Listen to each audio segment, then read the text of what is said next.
On the evening of March 10, 1987, 37-year-old private investigator Daniel Morgan was found dead in the car park behind the Golden Lion public house in Sydenham, southeast London. He had been struck in the head with an axe. The weapon remained at the scene. Daniel was not an anonymous victim. He was a husband, a father, and a private investigator working in a profession built around secrets. His work involved gathering information, tracing people, and operating in the space between private business, journalism, and law enforcement. That background immediately raised difficult questions. Had Daniel uncovered something dangerous? Was this a personal dispute, a business conflict, or had someone arranged the killing because of information he possessed?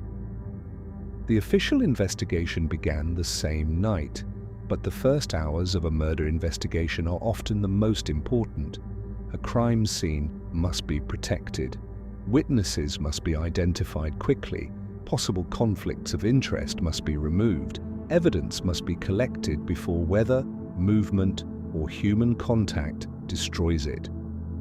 Decades later, the government's response to the independent panel described basic failures in the original investigation, including inadequate crime scene protection, unclear officer responsibilities, and conflicts of interest among people involved. The killer had left behind a brutally obvious weapon, but a weapon does not identify the hand that used it. Less than 1 month after the murder, 6 men were arrested. They included Daniel Morgan's business partner, Jonathan Rees, 2 members of the Vian family, and 3 serving Metropolitan Police officers. All were questioned and later released. The Crown Prosecution Service concluded that there was insufficient evidence to charge them at that stage. The arrests established the deeply disturbing atmosphere surrounding the case from its earliest days. Police officers were not merely investigating. Some officers themselves had become subjects of suspicion. From the beginning, allegations circulated that corruption had influenced the inquiry and that relationships between private investigators and police officers created serious conflicts of interest. Those allegations did not prove who committed the murder, but they raised another question that would define everything that followed. Could an investigation succeed if people connected to the world around the victim also had relationships inside the police? The government later stated that corruption had been a debilitating factor in the original investigation. The Metropolitan Police publicly acknowledged in 2011 that corruption had contributed to the failure of that first inquiry.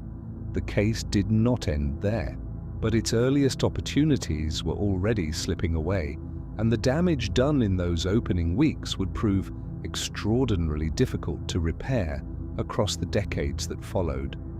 Daniel Morgan's murder did not receive one investigation.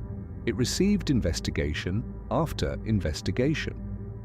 The Metropolitan Police, Hampshire Constabulary, the Police Complaints Authority, and the Crown Prosecution Service all became involved across different stages. By the time the independent panel examined the full history, the case had generated 6 extensive investigations and inquiries. Between 1987 and 2011, 67 people were arrested in connection with the murder. 8 of those arrested were police officers, yet no one was convicted. More investigations should theoretically create more chances to find the truth. But repeated inquiries can also create new problems.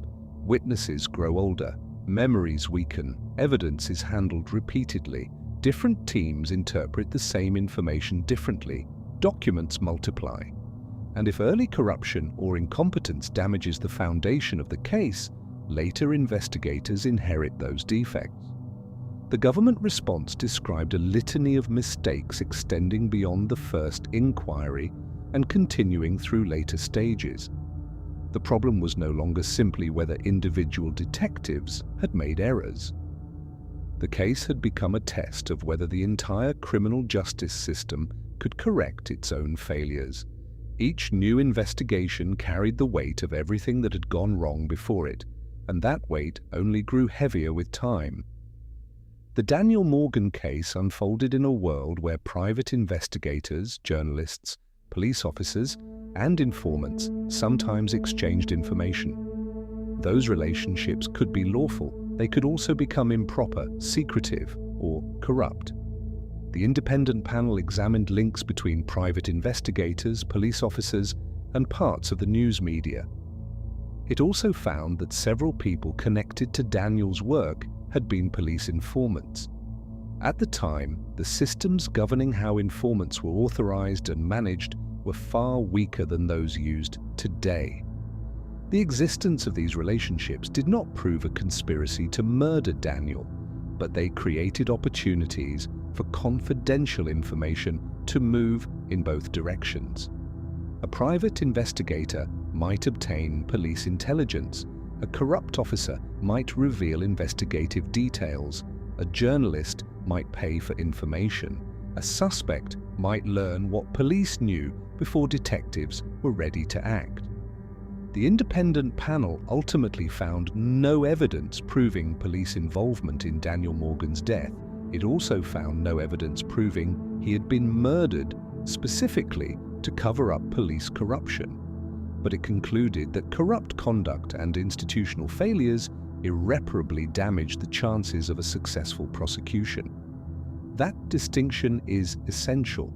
The panel did not solve the murder. It explained why solving it had become so extraordinarily difficult across more than 3 decades of repeated attempts. For Daniel's family, the possibility of a trial represented something that had been delayed for decades, a chance for evidence to be tested publicly.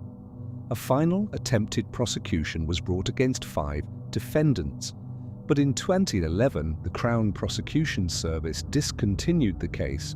The trial collapsed before a jury could decide guilt or innocence. A collapsed trial is not an acquittal. It is also not a conviction. It means the prosecution concluded it could no longer continue successfully. By then, the case had been affected by years of disputed evidence, disclosure difficulties, unreliable witnesses, and problems inherited from earlier investigations. The collapse damaged confidence that any future trial could ever succeed. The Metropolitan Police later indicated that there was no realistic prospect of a successful prosecution in the foreseeable future. For Daniel's family, the courtroom door had opened only long enough to close again. Yet they refused to accept silence as an answer. Their campaign eventually led the British government to establish the Daniel Morgan Independent Panel in 2013. Its purpose was not to conduct another conventional murder investigation. It was to examine the circumstances of the killing, the history of the inquiries, and how corruption affected the handling of the case. The panel spent years examining the record.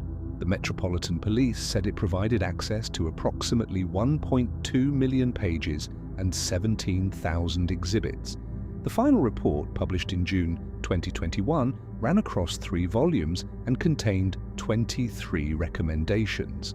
The panel's most significant conclusion concerned what it called a form of institutional corruption. Its definition went beyond officers accepting bribes. The panel argued that an institution becomes corrupt when it conceals or denies serious failures in order to protect its reputation. It accused the Metropolitan Police of defensiveness, obstruction, and placing public image ahead of openness. The Metropolitan Police rejected that label, although it acknowledged that corruption had affected early investigative decisions and accepted recommendations for reform. Then came a detail that seemed almost impossible after decades of scrutiny. In January 2023, documents connected with the work of the independent panel were found inside a locked cabinet at New Scotland Yard. Some of the material had not previously been disclosed to the panel. The Metropolitan Police said the documents contained no new evidential material capable of solving the murder, but their late discovery raised fresh concerns about record handling and disclosure. The files did not identify a killer, but symbolically they represented the entire case. Information existed. It moved through institutions. Some of it was misplaced, some surfaced years too late, and every delay weakened the possibility of accountability. No one has ever been convicted of Daniel Morgan's murder. 6 investigations followed. 67 people were arrested. A prosecution collapsed. An independent panel read millions of pages, and a family waited for justice across nearly 4 decades.